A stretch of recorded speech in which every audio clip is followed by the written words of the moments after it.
we've got some interesting buying patterns here in the US. I'm curious, is there like panic buying across Europe and Australia? Is this affecting the demand for the PepsiCo goods?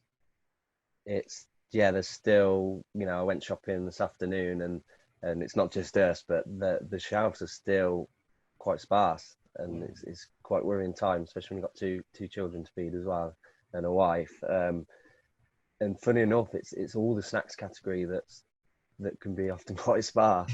So it's you go and get a bar of chocolate, and there's not much choice on the shelf. So it is telling you that kind of as a nation, we're still going into we're not going just to go and get the essentials. We are still getting that comfort food.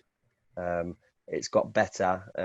Certainly, at the start, every single shelf in the shop was empty. You've heard all the bits around blue roll and stuff.